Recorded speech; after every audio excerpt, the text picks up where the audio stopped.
Bonjour, bienvenue sur Moodstep. Vous êtes sur le point d'écouter un entretien avec Daniel Morel. Un long entretien.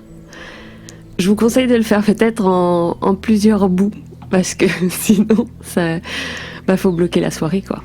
Cette conversation fait partie d'une série de 5 vidéos, dont 4 entretiens comme celui-ci, dans des formats un peu plus courts, quand même. Et pour faire plaisir à mon personnage, rien de mieux qu'un petit pouce bleu.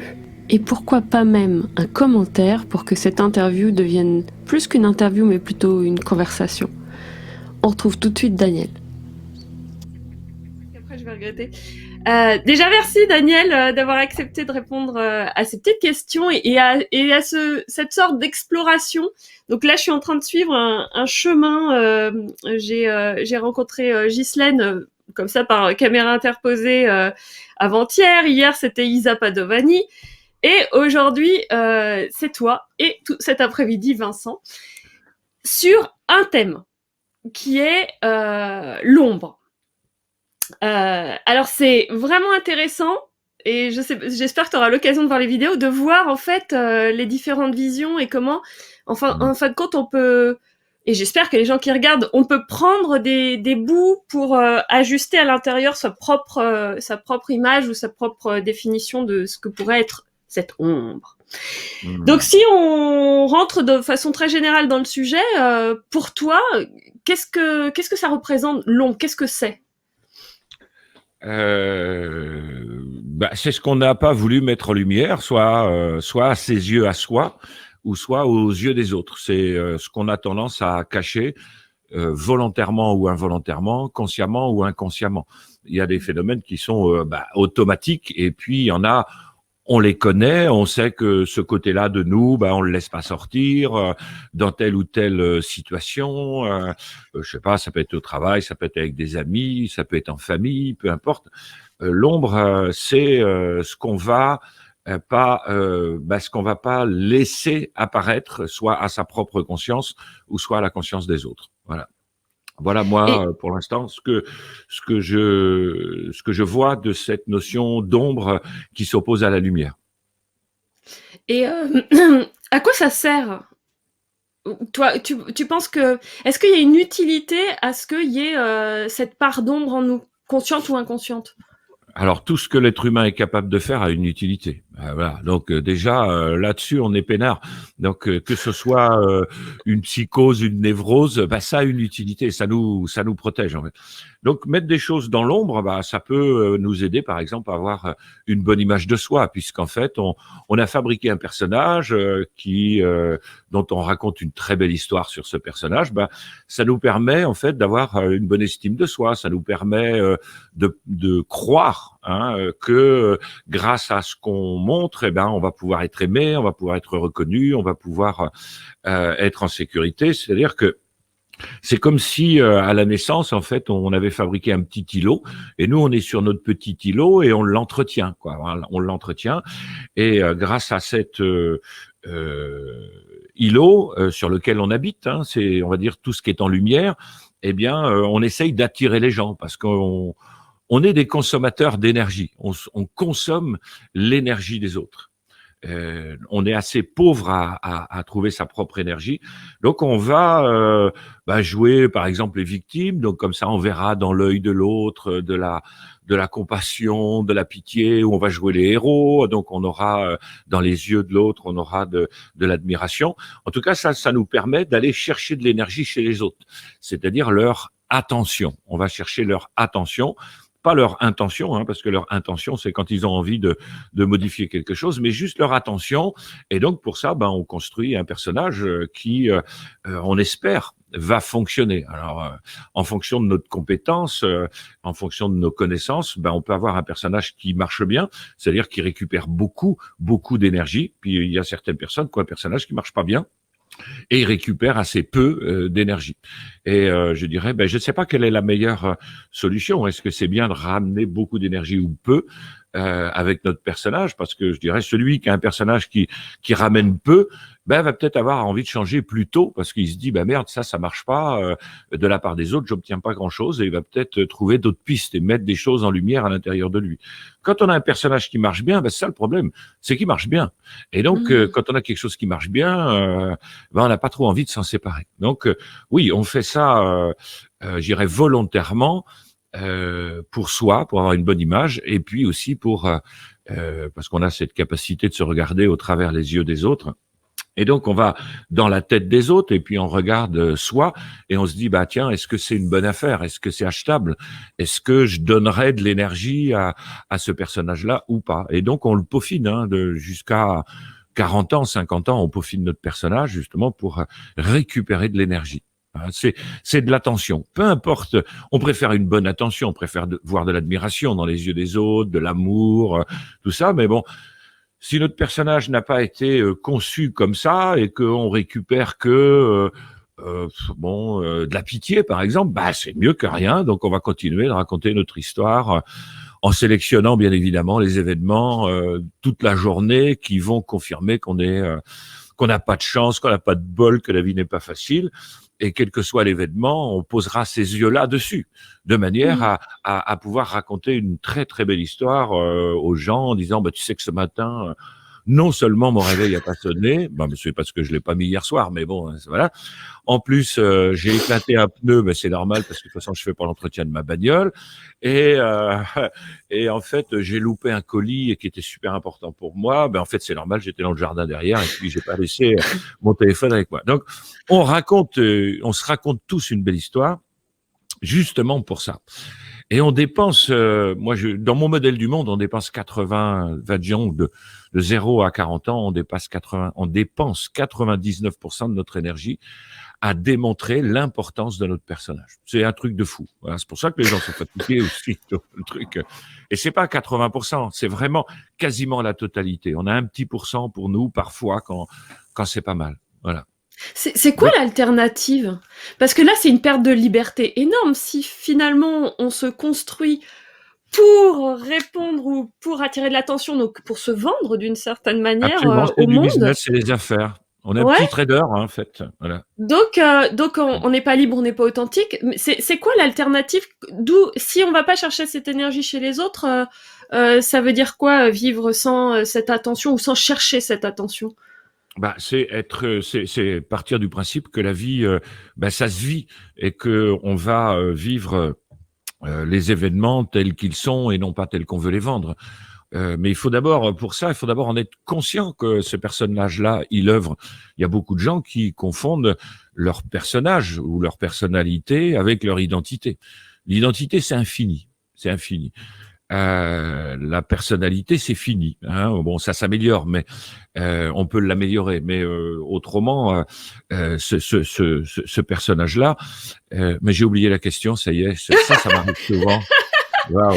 T'es comme moi, en fait, c'est parce qu'en fait, tu pars, c'est comme si tu canalisais et tout d'un Ouais. coup, tu dis, mais au fait, et je suis pareil, c'est trop drôle. Ouais. Ouais, tu parlais, c'est quoi l'identité par rapport au personnage? Ah ben le personnage, c'est ce qu'on défend, c'est ce qu'on a construit. C'est l'image qu'on renvoie aux autres, hein, persona, le masque social. C'est ce qu'on a mis en place alors qu'on était tout petit. Quand on est tout petit, on vit des détresses absolument incroyables, hein, quand on a faim, quand on a froid, quand on est seul. Et donc, on va développer un mécanisme intérieur qui s'appelle, dans mon modèle du monde, une cellule de crise. Et la cellule de crise va avoir comme fonction de nous permettre de survivre et nous permettre de ne pas souffrir. Et donc de ne pas se rapprocher des premières détresses qu'on a eues. Parce que c'est très angoissant. Hein. La détresse est angoissante et l'idée de se rapprocher de la détresse, c'est angoissant. Donc on va vite comprendre, et ça on a intérêt, puis d'ailleurs on aura peut-être l'occasion d'en parler, c'est absolument fantastique d'avoir cette cellule de crise puisqu'elle nous permet d'arriver dans n'importe quelle famille. On peut arriver chez un bouddhiste, on peut arriver chez un fasciste, on peut arriver, j'allais dire chez Macron, mais non, il n'a pas d'enfant, mais on peut arriver on peut arriver n'importe où, eh bien, la machine va se mettre en marche de manière à ce qu'on comprenne très, très vite comment le système fonctionne et comment nous, puisqu'on est à 100% dépendant quand on est petit, eh bien, comment est-ce qu'on va pouvoir se nourrir, manger, à être propre, etc. Donc, le mécanisme de défense, lui, est basé sur la cause à effet. Donc, quelle cause produisent quel effet? Alors, quand les faits, je reçois de ce qui préside à ma vie, quand je reçois de l'amour, de la sécurité, de la reconnaissance, alors, hop, la cause est validée. Hein, c'est ce qu'on appelle la superstition du pigeon. Il y a déjà beaucoup d'expériences qui ont été faites là-dessus. C'est Steiner qui avait fait ça. Et donc, le truc, c'est que si, par exemple, je suis dans mon lit, et maman est au téléphone en train de négocier les 5 euros qu'elle a payés en trop sur son forfait Orange. Donc, t'imagines que ça dure 1 heure. Si vous voulez parler à un conseiller, tapez un. Voilà. Donc, il y en a pour une demi-heure. L'enfant, lui, il est dans son lit et puis il braille. Bon, et donc, c'est-à-dire que il est en train de manifester son besoin parce qu'en fait, il a peur de se rapprocher de cette détresse qu'il a connue. Et vu qu'il fait ça, et la maman, ben, elle vient pas. Merde, elle vient pas. Et donc il arrête de pleurer parce qu'à un moment donné il est fatigué et puis bah, il se repose, il reprend de l'énergie. Et 1 minute après qu'il ait arrêté de pleurer, ça y est, la maman elle a réussi à avoir le conseiller Orange, donc elle revient. Et là l'enfant, sa cellule de crise qui marche avec des causes à effet va noter que si je braille, ben ça marche pas. Mais si je suis calme, alors ça marche. Eh bien, ça peut faire un enfant qui, toute sa vie, va, face aux situations stressantes, en fait, plutôt ralentir, plutôt se calmer, plutôt ne pas faire de bruit. Et si c'était le contraire, par exemple, c'est que l'enfant, en fait, en braillant, au bout d'un moment, ça marche. Eh bien, la cause-effet, c'est que quand on braille, on obtient ce qu'on veut. Le premier, quand on se tait, on obtient ce qu'on veut. Le deuxième, quand on braille, on obtient ce qu'on veut. Et donc, cette monocause-effet, ou cette cause-effet, cet angle de vue, parce que il y a 1000 raisons. Là, si l'enfant savait que sa mère avait un contrat chez Orange, il aurait tout à fait compris. Et il aurait pas eu besoin de développer ça. Mais bon, voilà. Ah, donc, maintenant, avec la centrale d'appel, c'est pas simple. Donc, ça va faire beaucoup d'enfants qui vont ça sent le vécu, quoi. Ouais, c'est ça. Ouais. Ouais, j'ai négocié pendant 2 ans avec eux. Voilà. Et donc, le truc, c'est que la cause-effet, elle va toujours marcher. C'est-à-dire, dès qu'il va y avoir un événement qui est générateur d'angoisse, non seulement on reprend les causes à effet qui ont été validées par le système, mais à chaque fois, on va les peaufiner, on va les améliorer. Et ça, on va améliorer ça à l'école aussi. On arrive à l'école, il faut très vite comprendre comment ça marche. La cour de récréation, les profs, la relation avec les garçons, avec les filles, tout ça. Donc, des causes-effets qui vont s'installer. Et la problématique, c'est que ces causes-effets s'installent souvent dans des moments très marqués, voire exceptionnels. Alors, si la cause-effet se fait dans un moment exceptionnel, ben, la cause-effet en elle-même, elle est exceptionnelle, mais elle est validée pour autant. Donc, on sort des causes-effets qui sont exceptionnels ensuite dans des moments assez ordinaires, et ce qui nous donne des personnages assez caricaturaux, mais avec la certitude à l'intérieur, hein, c'est une certitude que notre affaire est bien étudiée, notre affaire est sérieuse. Et donc, parce que les causes-effets ont fait loi. Et une fois que les causes-effets, elles ont fait loi, eh bien, comme dans tout gouvernement, puisqu'on gouverne notre propre vie, eh bien, il y a ce qu'on appelle des décrets d'application. Et le décret d'application, là, c'est ce qui va être interdit et ce qui va être autorisé.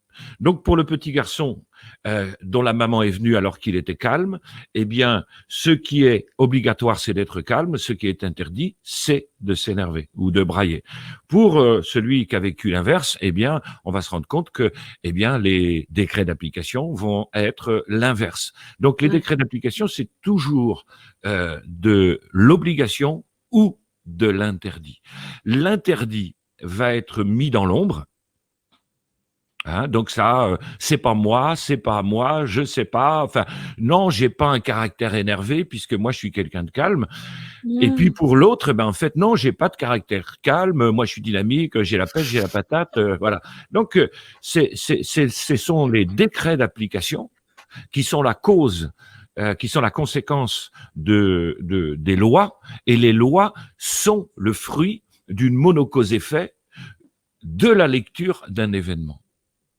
Mais Et ça donc veut dire qu'on est hyper programmable en fait, parce que tu sais, j'ai vécu en Corée du Sud, et donc je m'intéresse aussi à la Corée du Nord. Voilà, c'est resté. J'étais jeune quand je vivais là-bas, et je suis toujours fascinée qu'un pays entier, il y a des exemples, il y en a partout. Et d'ailleurs ici, nous, notre pays, c'est comme ça. ouais. De comment, mais c'est tellement gros en Corée du Nord, comment un groupe aussi important peut choisir ces règles-là. Mais finalement, quand je t'écoute, je me dis, on est hyper programmable. Si on s'y Ah prend ben ouais. tôt, si on, ça semble facile, quoi. Bah, Si on on est comprend hyper, les réponses on est hyper évidemment. programmable, bien sûr. On est hyper programmable tout le temps. Mais tout le temps, encore Mm. aujourd'hui. C'est-à-dire que cette cellule de crise, elle fonctionne toujours. C'est-à-dire, bah, moi, je suis en train, ma cellule de crise, parce que je la connais un petit peu, je sais quand elle bosse. Là, par exemple, elle est en train de m'obliger et de m'interdire à faire certaines choses, de manière à ce que le personnage que je vais présenter aux auditeurs, eh ben, soit achetable. Voilà. Et elle le fait J'aimerais bien tout. savoir ce qu'il y a dans ta cellule de crise que tu ferais. Ce Par serait exemple, drôle. pour raconter des blagues, ça fait partie des, c'est les trucs bleus, obligé, parce que ça rapporte de Ah, l'attention, ça rapporte, c'est-à-dire que quelqu'un qui explose de rire devant moi, pour moi, c'est une grande source d'énergie. Voilà, une grande source d'énergie. Quelqu'un qui est admiratif, c'est une grande source d'énergie. je Voilà. ne contribuerai pas. Non, mais dans ma cellule de crise, t'inquiète, il y a des stratégies depuis des années qui ont été mises en place et qui savent s'adapter à peu près à n'importe qui. Donc, est-ce que nous sommes programmables? Oui, et tant mieux. Imagine qu'on ne soit pas programmable. Donc, ça veut dire que certains enfants qui arrivent dans une famille riche, une famille pauvre, une famille d'ouvriers, une famille de cadres, une famille islamiste, une famille bouddhiste, une famille chrétienne, ben, grâce à cette mécanique absolument géniale, mais géniale, eh bien, elle va pouvoir en fait survivre à l'intérieur de tout ça. Et je dirais prendre aussi, alors moi c'est, je parlais l'autre jour de l'accouchement et de la mise au monde. Hein, et je trouve intéressant de séparer les deux. L'accouchement, c'est vu par la maman, et la mise au monde, c'est vu par rapport au monde. Eh bien, puisqu'on est mis au monde, bah, le monde, en fait, on a un contrat dans mon modèle du monde, on a un contrat avec lui. C'est-à-dire déjà de porter la vie. Hein. Donc, nos parents nous l'ont donné ou nous l'ont transmis, hein, plutôt. Mm. Donc, nous, pendant un grand nombre d'années, ben, on va être vivant. Donc, on est porteur d'une partie de la vie de l'espèce, mais aussi on est porteur de la culture de notre lignée familiale. On est porteur de l'histoire de l'humanité. Hein. C'est comme si papa avait amené une petite boîte carrée comme ça. Il dit, bah, ça, c'est mon histoire. Maman amène une petite boîte carrée. Ça, c'est mon histoire. Et il faut savoir que, ben, moi, ça me fait 2 boîtes, mais papa, il a 2 boîtes, celle de papa et maman. Et tu vois le nombre de boîtes que ça fait derrière. Donc, il y a tout cette transmission qui est faite. Et dans mon modèle du monde, pendant 40 ans, on a une mission par rapport au monde, par rapport à l'espèce. Pendant 20 ans, les 20 premières années, on va s'imprégner Mm.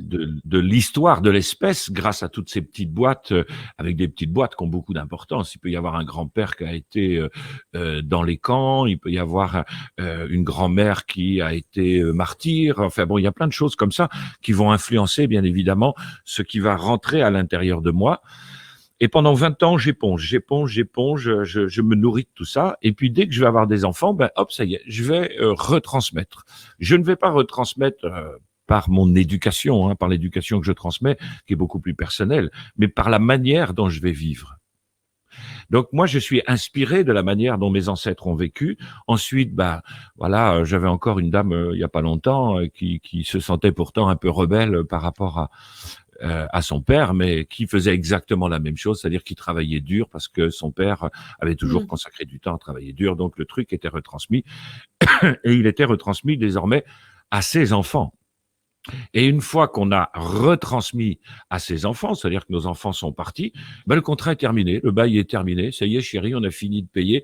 On a reçu la dernière mensualité la semaine dernière.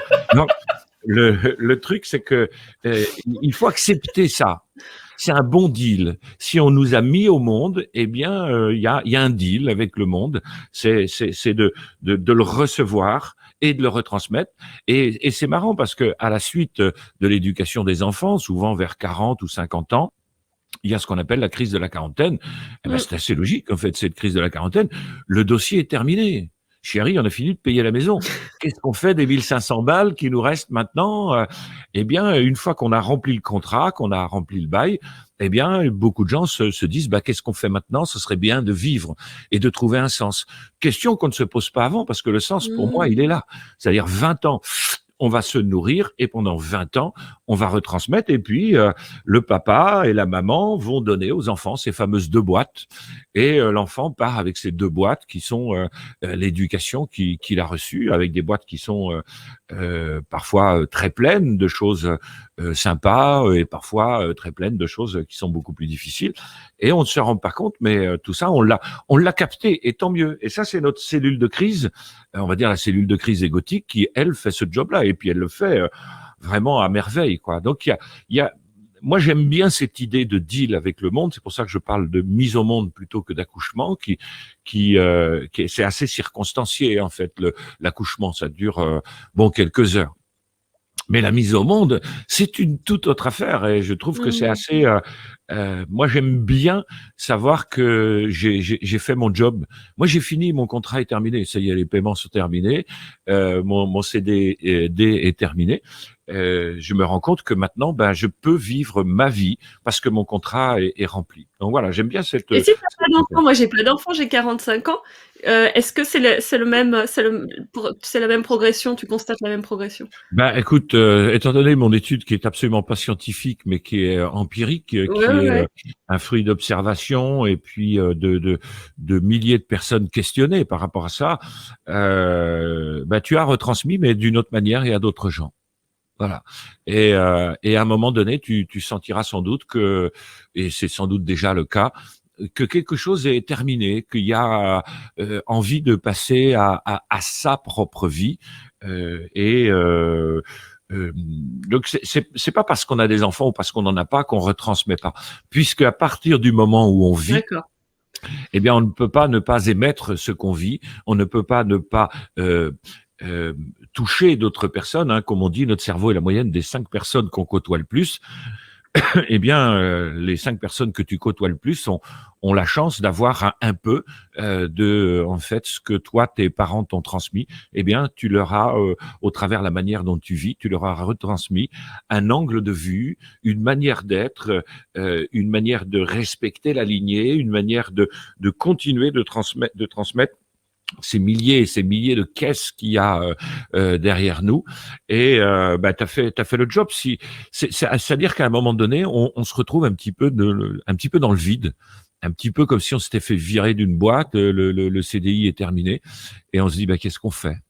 Voilà, donc un peu crise Mmh. existentielle, crise de conscience, crise de sens, crise d'amour. C'est un moment délicat.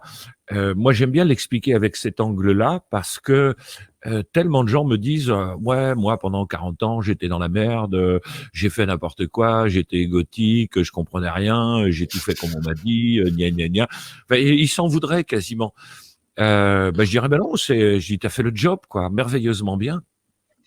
Tu as bien bossé, et ben maintenant, tu vas pas critique pas le deal que tu avais avec la vie, avec ton Mmh. espèce, avec l'humanité et avec cette nécessité de transmettre. Moi, je sens toutes ces boîtes, toutes ces caisses là dans mon histoire, elles influencent ma manière de voir, de croire, d'agir. Mais je suis conscient de la caisse de papa, de la caisse de maman, celle des grands-pères, parce que j'ai beaucoup parlé aussi de ça avec ma famille. Je les sens en moi. Et quel à la fois magnifique cadeau, ça n'est pas une limite, c'est un repère. Donc, au départ de ma vie, je pensais que c'était une limite. Moi, j'étais un rebelle. Faut tire-toi de là, Daniel. Bon, bah alors là, tu peux être rebelle. Enfin, c'est pas pour ça que tu veux le planquer, mais en fait, ça t'habite tellement que de toute façon, tu peux pas le garder, quoi. Donc, tu le vis. Ce que tu as reçu, tu le vis, et c'est en le vivant, eh ben, que tu le transmets. Voilà. Mmh. Donc, c'est génial pour moi. Voilà. Et que tu le transformes aussi ou parce que Ben, est-ce que c'est juste transmettre, prendre la caisse de papa, maman et de tes ancêtres et de la transmettre, ou est-ce que toi-même tu la transformes pour la transmettre? c'est toi que tu transformes. En fait, tu vas être un personnage pour ça. Tu vois, c'est-à-dire qu'il y a ce que tu vas transmettre, mais t'as aussi, toi, tu vas construire ton personnage qui, en fait, est vraiment très actuel. Il est pas, c'est pas la même chose la transmission de l'histoire et le personnage. Le personnage qu'on joue, c'est pour survivre là, ici, maintenant. Mmh. Ça n'est pas voilà. Donc on a une mission de transmettre, mais en même temps faut survivre. Et pour survivre, ben on est obligé de construire un personnage. Et le personnage peut être en total décalage avec ce qu'on a appris, avec la transmission familiale. Et pour autant, la transmission familiale aura lieu. Moi, je vois à quel point les valeurs de mon papa et de ma maman, je les ai parfaitement intégrées. Et malgré le personnage que j'ai développé, eh bien cette transmission a bien eu lieu. Et c'est assez magique. Voilà. OK. Je Voilà. je vais essayer, c'est vraiment quoi, moi je trouve ça passionnant. Ouais, ouais, moi aussi. Et du coup on s'éloigne d'une certaine manière, de l'ombre. Hem, Non, Bien parce que que c'est sinon, c'est on est c'est dans la connexe, lumière. c'est que oui, oui, voilà. Et donc cette ombre, qu'est-ce qu'on met dans son ombre et comment on peut alors tu as dit qu'il y avait une partie consciente, une partie inconsciente. Mmh. Comment on peut, on va s'intéresser à la partie inconsciente ou qu'on ne voit pas. Comment on peut, découvrir cette partie et quel est l'intérêt d'aller découvrir cette partie? Bah, découvrir, pourquoi pas? On peut voyager pour voyager, hein, on peut manger pour manger, on peut découvrir pour découvrir. Ça s'appelle la connaissance de soi. L'énéagramme est assez intéressant, pour, nous dire, en fait, tout ce qu'on a planqué et tout ce qu'on a mis en évidence.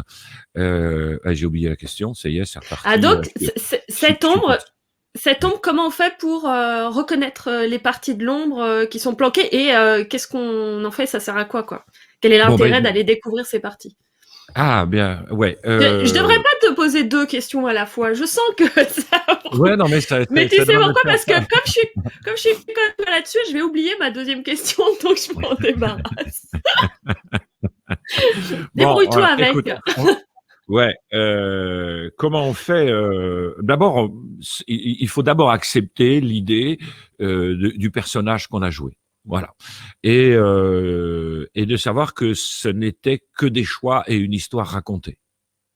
Voilà. Ça, Raconter, on l'a. raconter à soi-même, au monde, Oui, oui, raconter. oui, On se aux racontait. deux. Oui, oui, D'accord. on se racontait et puis on se la raconte tout le temps.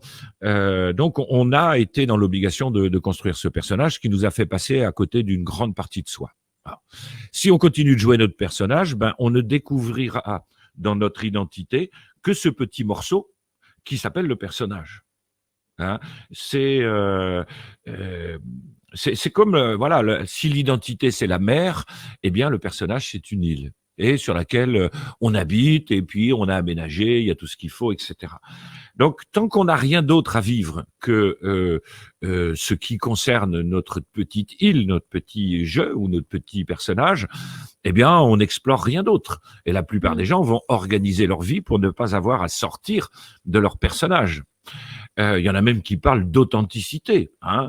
Ouais, mais moi, je suis comme ça, je suis authentique. Ah, j'ai bah, t'es Mmh. authentiquement coincé sur ton île, surtout.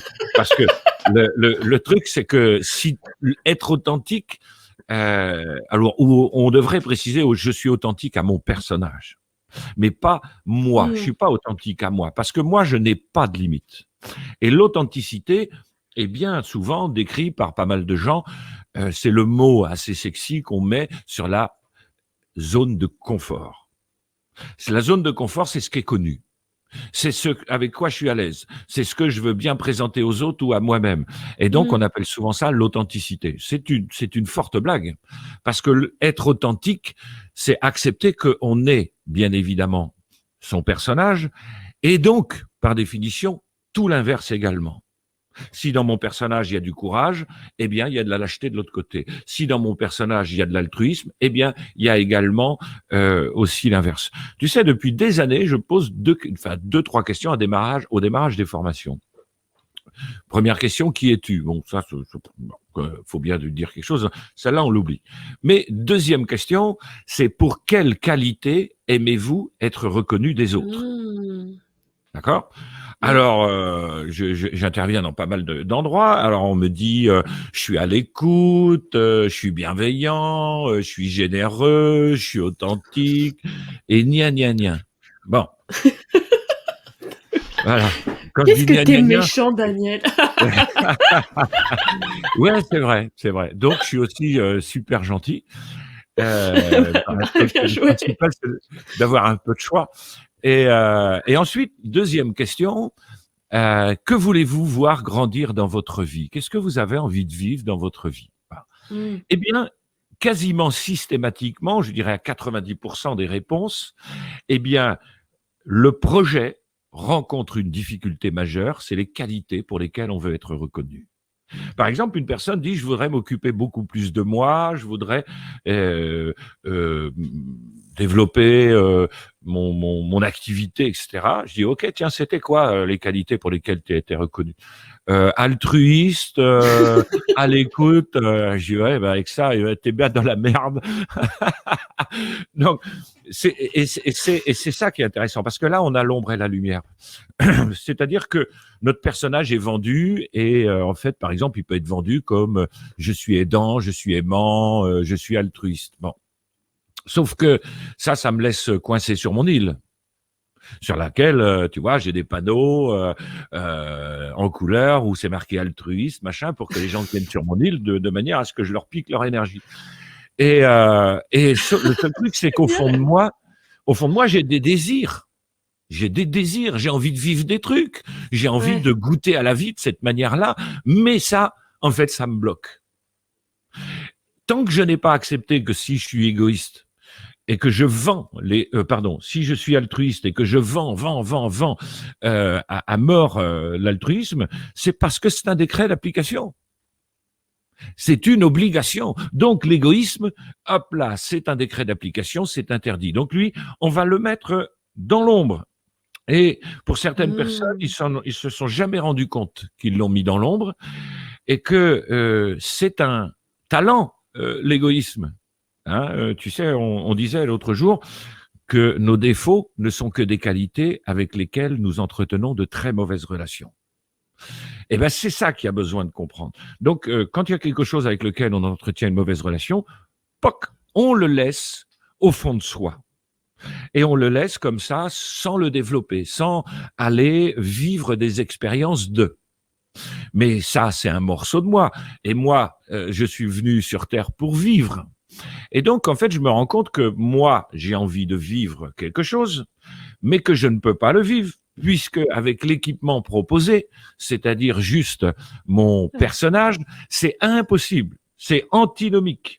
Comment est-ce que je peux m'occuper de moi en vendant en même temps des qualités d'altruisme, d'écoute, de disponibilité et tout ça, puisque dès que quelqu'un veut me parler, je l'écoute pendant 3 jours. Non, je ne peux pas vivre ma propre vie, donc je me retrouve bien emmerdé. Et donc cette partie-là, au fond de moi, elle est en contact avec moi. Elle est en contact, et je le sais, puisque je ressens des sensations, je ressens des émotions, je ressens parfois même une grande tristesse parce que je suis coupé de moi. C'est-à-dire que c'est comme si tu as 5 enfants et puis tout d'un coup, il y en a 2, tu leur dis vous allez rester dehors en fait. Les autres, venez manger, mais les autres, vous restez dehors. Merde, c'est ta famille, quoi. Eux, tu crois qu'ils vont laisser les choses comme ça? Certainement pas. Ils vont crever les pneus de leurs frangins, ils vont repeindre le chien. En fait, ils vont faire que des conneries, ce qu'on appellerait des actes manqués, et pour dire on est là, On est là. on est là, On est on est dehors, là. mais on est là. On est dehors, mais on est là. Et en Ouais. fait, c'est tout ce qui se passe à l'intérieur de nous, tous nos actes manqués, tout ça, en fait, vont créer tous nos parties à l'intérieur vont créer des actes manqués, vont créer les situations pour que je me reconnecte avec moi. Et c'est un très très bon travail. Et à chaque fois que je vis des emmerdements, ben c'est moi qui les ai construits. C'est moi qui les ai fabriqués. Ils sont fabriqués par les deux mômes qui sont dehors et qui disent mais vous allez un jour vous arrêter de vous moquer de nous. Pourquoi est-ce que nous on est dehors? Pourquoi est-ce qu'on a été virés? Ces deux mômes ils sont tristes. Ils sont en colère parce qu'ils sont laissés dehors. Parce que ce qui fait bien quand la famille vient, c'est d'avoir 3 enfants, c'est la famille idéale. Donc on en planque 2. Ah oui, c'est vachement cool pour eux parce que eux, ben, ils en bavent en attendant. Eh bien, c'est ce qui se passe à l'intérieur de nous. Et le truc, c'est que on va ressentir énormément de tristesse puisqu'on a caché des morceaux de nous. Si on est dans la tristesse, ben, qu'est-ce qu'on va faire après? Allez, c'est reparti, on va continuer la blague. On va trouver un mec ou une nana qui est joyeux et qui va compenser cette tristesse-là. On va pas le décider d'être avec cette personne parce qu'on l'aime, mais parce qu'elle compense la souffrance qu'est la mienne d'être coupé d'une partie de moi. Je me sens coupé d'une partie de moi. Donc tout ce sur quoi je suis, tout ce avec quoi je suis coupé, eh bien puisque je n'accepte pas d'aller le chercher dedans, eh bien je vais fabriquer tout un tas de situations pour aller le chercher dehors. Et je vais devenir un vrai toxicomane en fait. Parce que je Et donc, tu as refuse. besoin de ta dose de ces choses que tu te caches à toi-même, soit par je vais chercher ces qualités, si c'est des qualités, chez une autre personne, Oui. soit, par exemple, l'égoïsme, je vais détester les gens égoïstes Ah parce bah, bien sûr. que ils parlent d'une partie de moi que je suis pas capable Ah ben d'assumer, si quoi. quelqu'un si quelqu'un te touche d'une manière ou d'une autre, ça parle de toi. Toute rencontre ne parle que de nous. C'est-à-dire que l'autre nous renvoie, nous met de la lumière ou met de la sensation, ce sur quoi on a mis de la lumière et ce sur quoi on n'en a pas mis. Et donc, il y a aucune rencontre qui est anodine. À chaque fois que je rencontre quelqu'un, que je rencontre une situation, ça parle de moi, de ce que j'ai gardé dans l'ombre et de ce qui serait peut-être intéressant de remettre en lumière. Tu vois, donc Je me suis même dit là récemment, quelqu'un m'avait décrit une personne et je voyais pas du tout ces aspects chez cette personne que j'ai découvert très tard, ces aspects-là. ouais, Et je me suis dit en fin de compte, quand on rencontre quelqu'un, elle est faite de plein de parties et en fonction de qui je suis et de ce qu'il y a en moi, je vais voir certains aspects de la personne et pas les autres, quoi. oui, bien Donc sûr. finalement, oui, on regarde que ce qu'on connaît, ou soit parce que c'est caché, parce que c'est exprimé chez nous, mais il y a quelque chose de cet ordre-là. Donc c'est pas seulement la rencontre d'une personne, c'est la rencontre de parties d'une personne aussi. Oui, et c'est une rencontre avec nous-mêmes. Chaque personne qu'on rencontre, c'est nous qu'on rencontre. Ouais. C'est nous. Voilà. Et certaines personnes nous énervent parce que tout simplement, elles vont avoir quelque chose que je ne peux pas sortir du moi ou que je ne peux pas faire vivre en moi à cause du personnage qui, lui, ne l'accepte pas. Et tant que le personnage que je joue est tout puissant dans ma vie,